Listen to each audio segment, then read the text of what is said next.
Our chief guest, Principal NNNP, distinguished guests, all protocols observed. I'm really delighted to be here today. And the reason I'm delighted to be here, over and above addressing this very important topic, is because I am an alumni of Nyeri National Polytechnic. I'm an accountant by profession, and this is where I started my career 25 years ago. That's where I did my CPA 1, Part 1, before I proceeded to Nairobi University to do my bachelor's in finance. So I'm at home, and I'm really feeling at home. So let me start by highlighting a bit about my career. When I left university, I went to Equity Bank, and I've dealt with entrepreneurs all through my life because I started lending, giving money to entrepreneurs since 2004. So I understand their world, but I've never been one. So it's very important for me to listen to what how the entrepreneur, some of the challenges they face. I know it's not a very easy journey. I've also, in my career, been very close to technology and innovation. I've headed digitization at Equity Bank after I left credit. So when I got in, there was a presenter talking about AI, and I thought, that sounds familiar. And I'll be speaking about how we have leveraged technology as Equity Group to be able to serve our MSME clients. Currently, I work with entrepreneurs every day. So I'm feeling very much at home with the theme of this conference because it's about technology, it's about innovation, it's about entrepreneurship, it's about access to finance. Let me start by saying that MSMEs, and just to mention who MSMEs are, they are the micro, small, and medium enterprises. We widely recognize them for the important contribution that they make to sustainable developments in terms of economic growth, creation of decent jobs, provision of public goods and services, as well as poverty alleviation and reduced inequality. MSMEs comprise a major share of total private sector entities in both developed and developing countries. Actually, they are the heartbeat of most economies. According to research that was recently done by World Bank, MSME contributes 50% of GDP growth in most of the economies, including emerging economies, and 90% of all businesses. In a business you talk about, chances are, 90% of the chances are you are referring to an MSME. In Kenya, if we come back home, we have approximately 7.5 million MSMEs. They contribute directly to the GDP, 50%, and they contribute 80% to employment. Our guest speaker today was talking about how he started his company, and he has already employed 42 people. So it's the biggest source of employment. The critical contribution of MSMEs to broader socio-economic objectives, including job creation, makes them a key priority area for achieving sustainable development goals. And job creation through MSME is often directly benefit, most of the times, the poor and the vulnerable, particularly women and youth. And we as Equity Bank, we are very committed, especially to those two segments, because previously they were excluded from the formal financial ecosystem.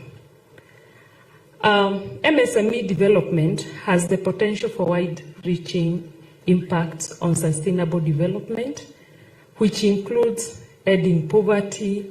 We have been talking about food sustainability, that is zero hunger, good health and well-being, gender equality, promoting inclusive and sustainable economic growth, employment, and decent work, and also improving sustainable industrialization and fostering innovation. And I think we've just been talking about innovation, innovation, innovation. But at times we look at banks, and having been in the bank, it's not very easy to even serve MSME on our own. And the role of strengthening our MSME for sustainable growth of socio-economic development is a broader agenda that needs to be unpacked and require a lot of collaborative, deliberate effort from all stakeholders like the private sector, government, the development world, and even the academic fraternity. And this is what we're doing here today. I'm extremely delighted to see, even in our academic institutions, like Nyeri Polytechnic, we're talking about research and innovation to address fundamental issues affecting sustainable growth in our country, and also interventions like TVET programs. They are key accelerators to this agenda. You cannot be able to serve MSME, whether you are a bank, a commercial bank, a government, unless you understand what are their challenges. Banks, we are always said to be risk averse, but we are not risk averse. All what we do is try to support our MSME or our entrepreneurs. Let me call them entrepreneurs.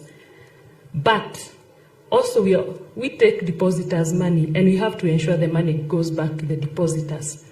But the MSMEs, because of the challenges that they face, at times it becomes very difficult to finance them. So I'll just be highlighting in the course of my address what are some of the interventions that we have put in place as Equity Group to be able to serve this segment. So one of the challenges that we have is lack of coherent policy and regulatory framework. And this is a global challenge. It's not unique to our entrepreneurs, because the policymakers and entrepreneurs, at times it's very difficult to sit on the table because there are different objectives and agendas, and they do affect how entrepreneurs conduct their business. The next challenge is access to credit. The current credit gap globally is estimated to be $5.2 trillion for MSMEs. And when we look at what we call the emerging economies, it's around 2.7 trillion USDs. And if you come to Africa, it's around $500 million US dollars. So it's a very huge gap. And 70% of all MSMEs do not have access to credit. And this brings a very big challenge in terms of enabling them meet their day-to-day needs, like stocking their business, paying their workers, and also meeting their overheads, and even making futuristic plans. And our entrepreneur here talked about access to finance as one of the challenges. You don't have finance, but you've been given a job. What do you do next? But we have seen in the recent years many national government, international organizations working very closely with the financial sector to try and resolve this challenge, and in form of grants, loans programs, guarantee programs. And in Kenya, we've also seen our government trying to put in place a program through the Hustler Fund, just to help and to complement what the financial sector or what the banks are doing. The other big challenge MSMEs face is lack of information, and also the capacity gaps entrepreneurs have. He talked about how he got someone to go with him to be introduced and to make the initial remarks. And at times, we have very good ideas, but we may not even be able to know how to get to the boardroom and present our ideas. When you go to the banks, the first thing will ask from you is the book of accounts, and we do not even have those books of accounts. We also lack the professional and business management skills, and that is what institutions like NNMP are trying to do, so that when we go out there, we are able to be fully enabled to be able to fit in this market. And also, we are also not, entrepreneurs are not very good in research and development and innovation. And most of the times, it's the best next idea in town. That is what I want to do. And probably you're going into a space that has already been fully occupied. And it is what we call the red ocean. So those are some of the challenges, but also the fourth challenge you've seen is lack of access to basic infrastructure. With their limited financial means, good basic infrastructure is important for MSME to do business, access to stable electricity, road network, ports, airports, water supply, as well as ICT, and in particular, access to internet. This is important to foster private sector development and reducing the challenges that MSME already face in growing their businesses. Access to ICT and digitization has been demonstrated, and our keynote address speaker highlighted. It's very important to allow MSMEs to close and even leapfrog information capacity, efficiency, and also finance gaps. So we just have to embrace digitization and technology for us to scale and to go to the next growth level as entrepreneurs. Let me now come to the interventions Equity Bank has done, or Equity Group has put in place. As Equity Group, we have a Marshall Plan for Africa, and we have called it the African Recovery and Resilience Plan, and we have an objective to ensure that we socially and economically transform Africa. And we have given ourselves a target of ensuring that we bring into our ecosystem 100 million customers so that they can benefit from what we have set ourselves to do. The Equity Group business model is a capacity building and a catalytic twin engine. It has a social engine, which is the Equity Group Foundation. I know Equity Group Foundation is known more for the Wings to Fly programs, but also has the commercial engine in form of the banking group, that is Equity Bank. Recently, we have started an insurance group, and we also have our own fintech called the FinServe Group. So those are the commercial engines. And these two engines play a complementary role and are well orchestrated to execute the group mission of integrated financial services for social and economic transformation of people of Africa. However, I know I'm supposed to address the aspect of access to finance, but I just want to highlight that we cannot talk about sustainable development if our institutions do not have the capabilities to transform themselves in order to serve our MSME customers.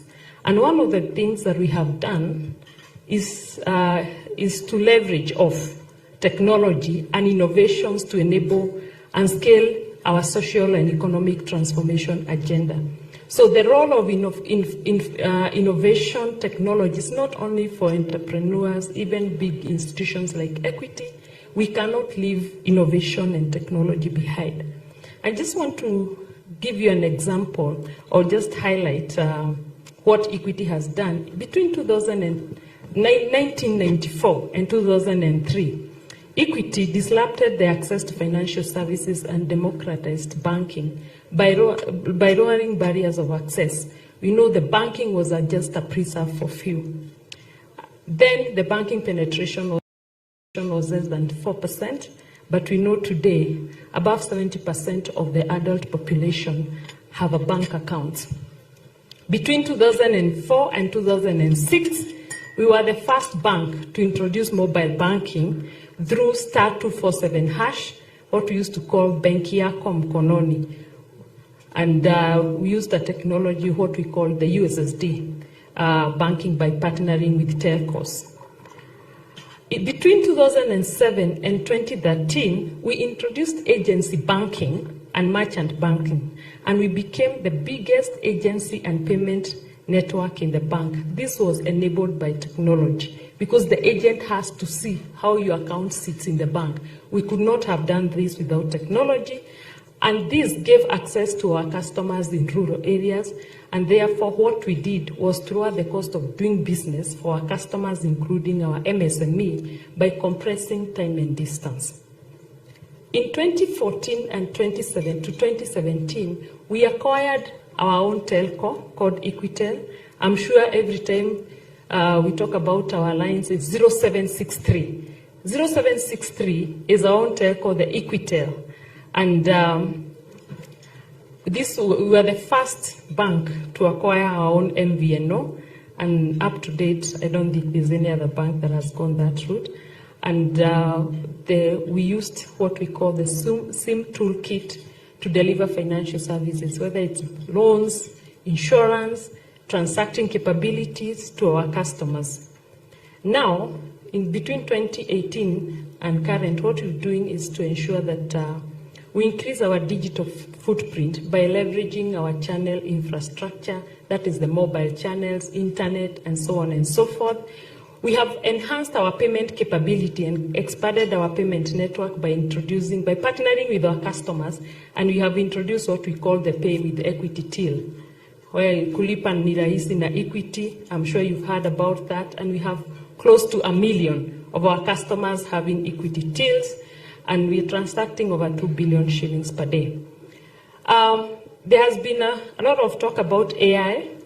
As Equity, and this project I did participate in, we have developed our own credit scoring engine called Johari, and this, what it does is to allocate limits to our customers, and customers do not have to go to the bank to get loans anymore.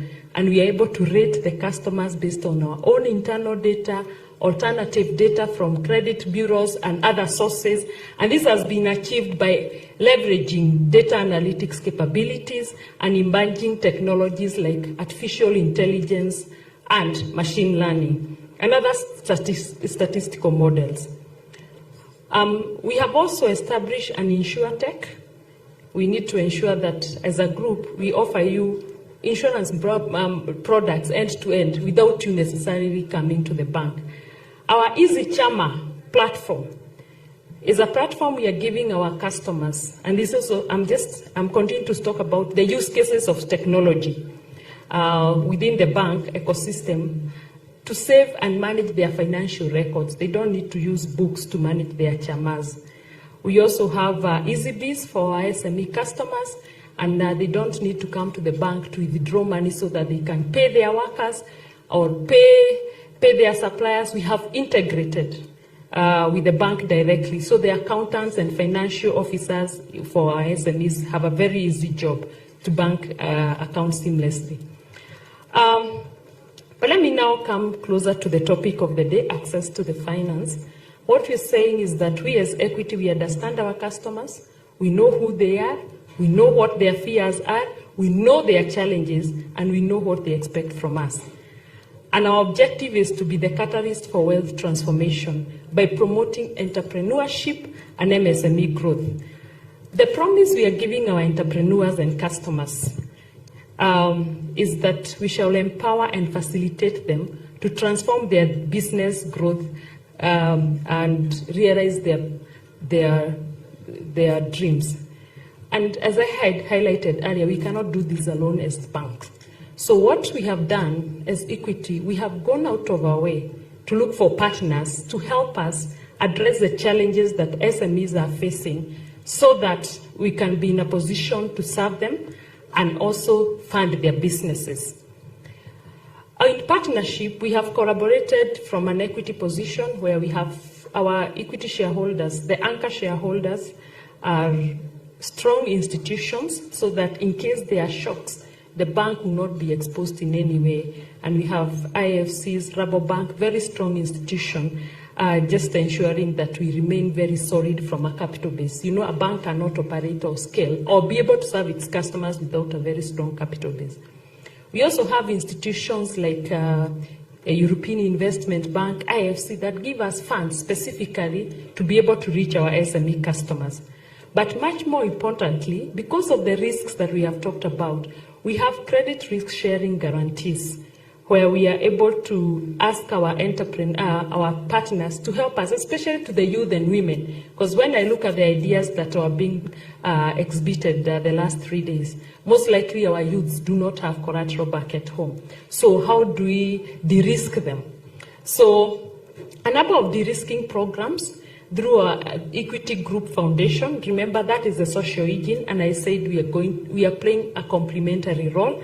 The Enterprise Development and Financial Inclusion Capacity Building Program does train and mentor entrepreneurs. Through MasterCard Foundation, we have what we call Young African Works, and we have so far trained close to 500,000 youths. And out of those 500,000 youths, 247 of them have accessed funds. 300,000 of them have accessed funds, close to 250 billion. We also partner with the other institutions like National Chamber of Commerce, where we have trained 40 on a pilot basis, because we are scaling this further, trained 40,000 of their members, and 7,000 of them have accessed loans up to 7 billion shillings. We also partner with the Micro Small Enterprise Authority, where we have trained 16,000 of their members, and 2,000 have accessed close to 1 billion shillings. So again, and we have many more. We are going out there with partnerships just to see how do we reach these youth, how do we reach the women. Then we actually ask our partners, how can you help us de-risk them? Because a trained entrepreneur pays their loan better than an entrepreneur that have not been trained. And we train in areas of financial literacy, business management, how to manage their staff, the general management skills, and also mentorship programs. So we also have credit risk and sharing guarantees from partners like MasterCard, IFC, FMO, just to mention but a few. As I had mentioned earlier, we have made credit access so easy. Year to date, we have disbursed close to 250 billion to our entrepreneurs digitally. And what amazes us is that loans and the highest disbursement, when we see the highest rate of disbursement, is between 5 a.m. to 7 a.m. in the morning, when our entrepreneurs are opening their businesses. And this we are just able to monitor. We see as they pick the loans. And this, per day, we are able to do above 1 billion to our entrepreneurs. And this means that is the role of technology when we talk about innovation and technology. They don't need to come to the bank. They just need to open their business, go to their mobile phones, they have their limits, and access funding. And we are also putting many, many more products on our digital channels. I'm sure you have heard us talk about Kulipa ni rahisi na equity, Kusave ni rahisi na equity, Kopa ni rahisi na equity. Those are initiatives that are helping us over and above having the right product. How can we have distribution capability or build a distribution infrastructure that is able to reach our customers where they are? Through our branch network, we have relationship management. We've trained our officers, because over and above accessing the products digitally, we still need human connection and interaction for mentorship, advisory, and relationship. And we have over 1,700 officers doing nothing else but just relating with the entrepreneurs. I can talk about the many interventions of access, but what we're saying is that financial institutions like Equity have gone out of the way to try and see how we can avail more and more funding to the private sector credit growth to promote entrepreneurship. We are very deliberate from our ARRP, what I call the African Recovery and Resilience Plan. 65% of our credit is very targeted now to private sector, very intentional across all the active sectors of the economy. But just as I conclude, let me just mention that our social engine is driven by Equity Group Foundation, where we have the TVET program. And I would just want to recognize my colleague, Madam Emily, who is the General Manager in charge of the TVET program. Emily, you can just wave. And this is also a clear demonstration on how Equity is committed to promoting entrepreneurship in this country and preparing our own youths for the real job market. Just to very shortly talk about EGF, our TVET program, EGF Education and Leadership Development Pillar facilitates transition opportunity for poor and vulnerable students from primary, this is what you know as the wings to fly, to secondary levels of education in a bid to increase students' success in the labor market. Based on the organization's strength and experiences, EGF and its partners, mainly MasterCard Foundation and German Development Bank, I can see our partners here, implemented, we have developed a transition program focusing on technical and vocational education and training. We realized not everybody will go to university, and we said, how can we then play a more significant role in this area of technical and vocational education and training program?